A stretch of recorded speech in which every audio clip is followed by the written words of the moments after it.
मधुबन के बाबा, मधुबन के बाबा मुरली वाले, आपका क्या कहना, आपका क्या कहना। ओम शांति। आज 26 अगस्त 2024 के साकार मधुर महावाक्य हैं। आज मीठे मीठे बाप दादा बोले, मीठे बच्चे, बड़ा बाबा तुम बड़े आदमियों को ज़्यादा मेहनत नहीं देते, सिर्फ 2 अक्षर याद करो, अल्फ और बे। बाबा ने कहा, मीठे बच्चे, बड़ा बाबा तुम्हें बड़े आदमियों को ज़्यादा मेहनत नहीं देते, सिर्फ 2 अक्षर याद करो, अल्फ और बे। बाबा ने आज प्रश्न पूछा कि रूहानी बाप का मुख्य कर्तव्य कौन सा है जिसमें ही बाप को मज़ा आता है। और उत्तर में बाबा ने कहा, रूहानी बाप का मुख्य कर्तव्य है पतितों को पावन बनाना। बाप को पावन बनाने में ही बहुत मज़ा आता है। बाप आते ही हैं बच्चों की सदगति करने, सबको सतोप्रधान बनाने, क्योंकि अब घर जाना है। सिर्फ एक पाठ पक्का करो कि हम देह नहीं आत्मा है। इसी पाठ से बाप की याद रहेगी और पावन बनेंगे। ओम शांति। रूहानी बाप बैठ रूहानी बच्चों को समझाते हैं। बाप को भी मज़ा आता है तुम बच्चों को पवित्र बनाने में, इसलिए कहते हैं कि पतित पावन बाप को याद करो। सर्व का सद्गति दाता वह एक ही बाप है और कोई है ही नहीं। यह भी तुम अभी समझते हो कि अब घर जाना है ज़रूर। पुरुषार्थ ज़्यादा करने के लिए बाप कहते हैं याद की यात्रा ज़रूरी है। याद से ही पावन बनेंगे, फिर है पढ़ाई। पहले अल्फ बाप को याद करो, पीछे यह बादशाही जिसके लिए तुमको डायरेक्शन देते हैं। तुम जानते हो 84 जन्म कैसे लेते हैं। सतोप्रधान से तमोप्रधान बनते हैं, सीढ़ी नीचे उतरना होता है। अब फिर सतोप्रधान बनना है। सत्युग है पावन दुनिया, वहाँ एक भी पतित नहीं। सत्युग में ये बातें होती ही नहीं। मूल बात है पावन बनने की। अभी तो पवित्र बनो, तब ही नई दुनिया में आएंगे और राज्य करने के लायक बनेंगे। सबको पावन बनना ही है, वहाँ पति तो होते ही नहीं। जो अभी सतोप्रधान बनने का पुरुषार्थ करते हैं वही पावन दुनिया के मालिक बनेंगे। मूल बात है ही एक, बाप को याद करने से सतोप्रधान बनना है। बाप कोई ज़्यादा मेहनत नहीं देते हैं, सिर्फ कहते हैं अपने को आत्मा समझो। बार बार कहते हैं कि पहले ये पाठ पक्का करो कि हम देह नहीं, हम आत्मा हैं। बस बड़े आदमी जास्ती नहीं पढ़ते हैं, 2 अक्षर में ही सुना देते हैं। बड़े आदमी को तकलीफ नहीं दी जाती है। तुम जानते हो सतोप्रधान से तमोप्रधान बनने में कितने जन्म लगे हैं। 63 जन्म नहीं कहेंगे, 84 जन्म लगे हैं। यह तो निश्चय है ना कि हम सतोप्रधान थे। स्वर्गवासी अर्थात सुख धाम के मालिक थे। सुख धाम था जिसको ही आदि सनातन देवी देवता धर्म कहा जाता है। थे वह भी मनुष्य और सिर्फ दैवी गुण वाले थे। इस समय है आसुरी गुण वाले मनुष्य। यह तो शास्त्रों में लिख दिया है कि असुरों और देवताओं की युद्ध लगी, तब देवताओं का राज्य स्थापन हुआ। यह तो बाप समझाते हैं कि तुम पहले असुर थे, बाप ने आकर ब्राह्मण बनाए, ब्राह्मण से देवता बनाने की युक्ति बताई है। बाकी असुरों और देवताओं की लड़ाई की तो बात ही नहीं। देवताओं के लिए कहा जाता है अहिंसा परमो धर्म। देवता कभी लड़ाई थोड़े ही करते, हिंसा की बात हो ना सके। सत्युग में दैवी राज्य में लड़ाई कहाँ से आई। सत्युग के देवता यहाँ आकर असुरों से लड़ेंगे या असुर वहाँ देवताओं के पास जाकर लड़ेंगे, हो ही नहीं सकता। यह है पुरानी दुनिया और वह है नई दुनिया। फिर लड़ाई कैसे हो सकती। भक्ति मार्ग में तो मनुष्य जो सुनते हैं वह सत्य सत्य करते रहते हैं। कोई की बुद्धि नहीं चलती है, बिल्कुल ही पत्थर बुद्धि है। कलयुग में पत्थर बुद्धि और सतयुग में पारस बुद्धि होते हैं। राज्य ही है पारसनाथ का, यहाँ तो राज्य है नहीं। द्वापर के राजाएं भी अपवित्र थे, रत्न जड़ित ताज था, लाइट का नहीं, अर्थात पवित्रता नहीं थी। वहाँ सब पवित्र थे। इसका मतलब ये नहीं कि लाइट कोई ऐसे ऊपर खड़ी रहती है, नहीं। चित्र में पवित्रता की निशानी लाइट दिखाई है। इस समय तुम भी पवित्र बनते हो तुम्हारी लाइट कहाँ है, ये तुम जानते हो। पाप से योग रख पवित्र बनते हैं, वहाँ विकार का नाम नहीं, विकारी रावण राज्य ही खत्म हो जाता है। यहाँ रावण दिखाते हैं ये सिद्ध करने के लिए कि अभी रावण राज्य है। रावण को हर वर्ष जलाते हैं परंतु जलता नहीं है। तुम उन पर विजय पाते हो और फिर ये रावण होगा ही नहीं। तुम हो अहिंसक, तुम्हारी विजय योग बल से होती है। याद की यात्रा से तुम्हारे जन्म जन्मांतर के सब विकर्म विनाश होने हैं। जन्म जन्मांतर अर्थात कब से, विकर्म कब शुरू होते हैं? पहले पहले तो तुम आदि सनातन देवी देवता धर्म वाले ही आए हो। सूर्यवंशी फिर चंद्रवंशी में 2 कला कम हो जाती है, फिर आहिस्ते आहिस्ते कला कम होती जाती है। अब मूल बात है, बाप को याद कर सतो प्रधान बनना है। जो कल्प पहले सतो प्रधान बने थे वही बनेंगे, आते रहेंगे। नंबरवार तो होते हैं, फिर ड्रामा अनुसार जब आएंगे तो भी नंबरवार ऐसे ही आएंगे, आकर जन्म लेंगे। ड्रामा कितना विचित्र बना हुआ है, इसको जानने के लिए भी समझ चाहिए। जैसे तुम नीचे उतरे हो, अब फिर चढ़ना है। नंबरवार ही पास होंगे और फिर नंबरवार नीचे आएंगे। तुम्हारी एम ऑब्जेक्ट है सतो प्रधान बनने की। सब तो फुल पास नहीं होते हैं, 100 मार्क्स से फिर कम कम होते जाते हैं, इसलिए बहुत पुरुषार्थ करना है। इस पुरुषार्थ में ही फेल होते हैं। सर्विस करना तो सहज है, म्यूजियम में तुम किस रीति समझाते हो उससे हर एक की पढ़ाई का मालूम पड़ जाता है। हेड टीचर देखेगा कि ये ठीक नहीं समझाते हैं तो खुद जाकर समझाएंगे, आकर मदद करेंगे। 1-2 गार्ड रखे जाते हैं जो देखते हैं कि ये ठीक समझाते हैं।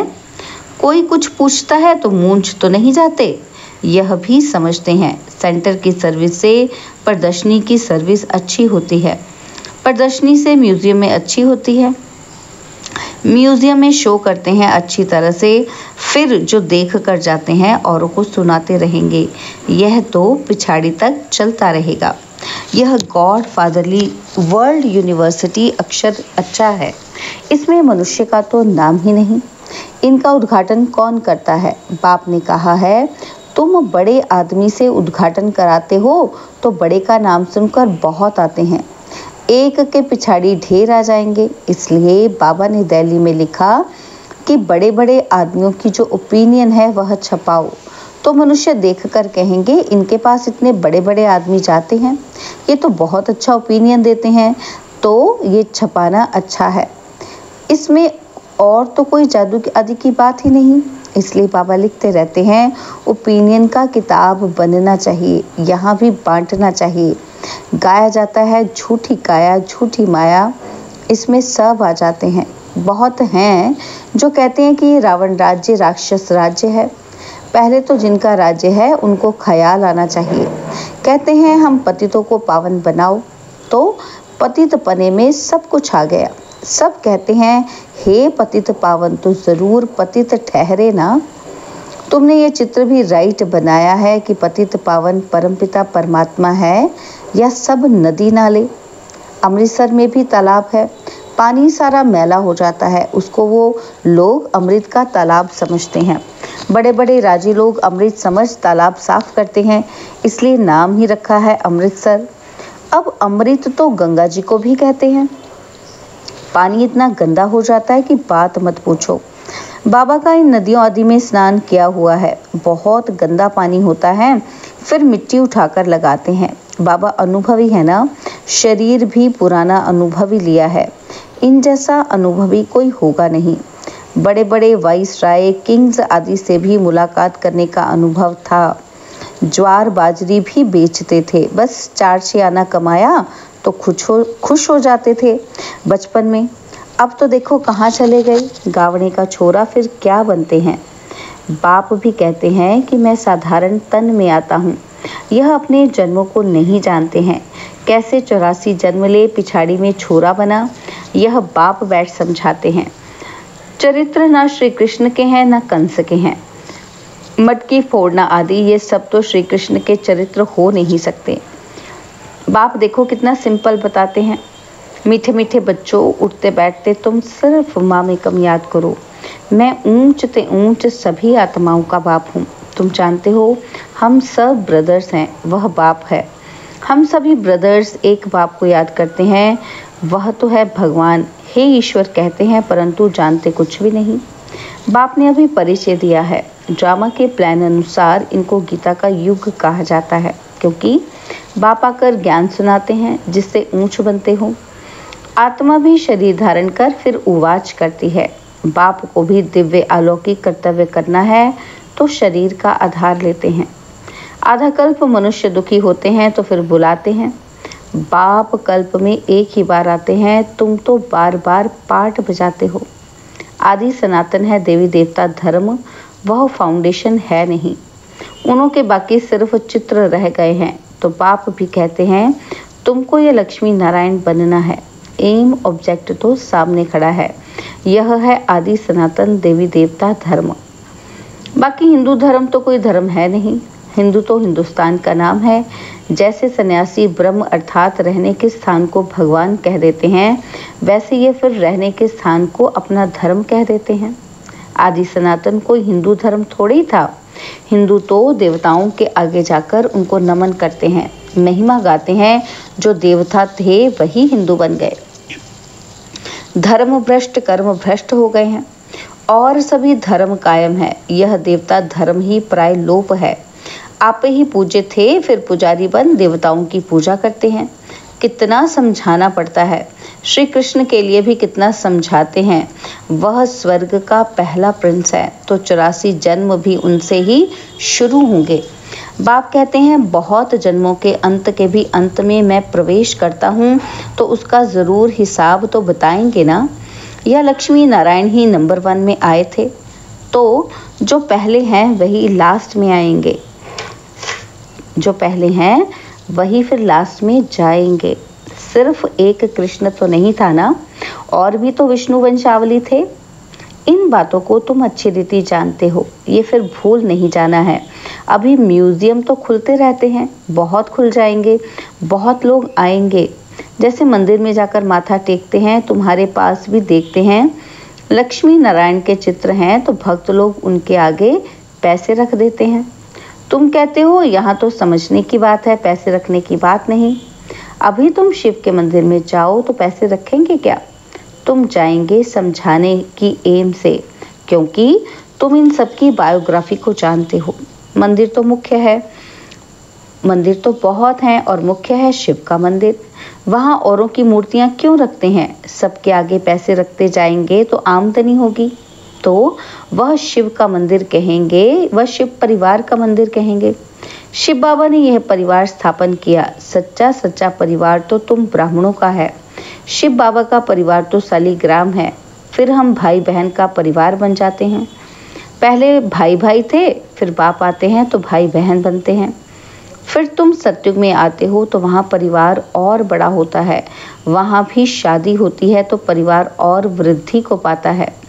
घर अर्थात शांति धाम में रहते हैं तो हम भाई हैं, एक बाप हैं, और फिर यहाँ प्रजापिता ब्रह्मा की संतान भाई बहन हैं और कोई नाता नहीं है। फिर रावण राज्य में बहुत वृद्धि होती जाती है। बाप सब राज समझाते रहते हैं, फिर भी कहते हैं मीठे मीठे बच्चों, बाप को याद करो तो जन्म जन्मांतर के पापों का बोझा उतर जाएगा। पढ़ाई से पाप नहीं कटेंगे, बाप की याद ही मुख्य है। अच्छा, मीठे मीठे सिकिलदे बच्चों प्रति माता पिता बाप दादा का याद प्यार और गुड मॉर्निंग। रूहानी बाप की रूहानी बच्चों को नमस्ते। हम रूहानी बच्चों की रूहानी बाप दादाजी को दिलवा जान सिकवा प्रेम से नमस्ते। ओम शांति। प्यारे बाबा, मीठे बाबा, मेरे बाबा, शुक्रिया बाबा, शुक्रिया बाबा, शुक्रिया। धारणा के लिए मुख्य सार है। पहला पॉइंट है, फुल मार्क्स से पास होने के लिए अपनी बुद्धि को सतोप्रधान पारस बनाना है। मोटी बुद्धि से महीन बुद्धि बन ड्रामा के विचित्र राज को समझना है। और सेकंड पॉइंट है, अभी बाप समान दिव्य और अलौकिक कर्म करने हैं। डबल अहिंसक बन योग बल से अपने विकर्म विनाश करने हैं। बाबा ने आज वरदान दिया कर्म और योग के बैलेंस द्वारा ब्लेसिंग का अनुभव करने वाले कर्म योगी भव। कर्म और योग के बैलेंस द्वारा ब्लेसिंग का अनुभव करने वाले कर्म योगी भव। कर्म योगी अर्थात हर कर्म योग युक्त हो।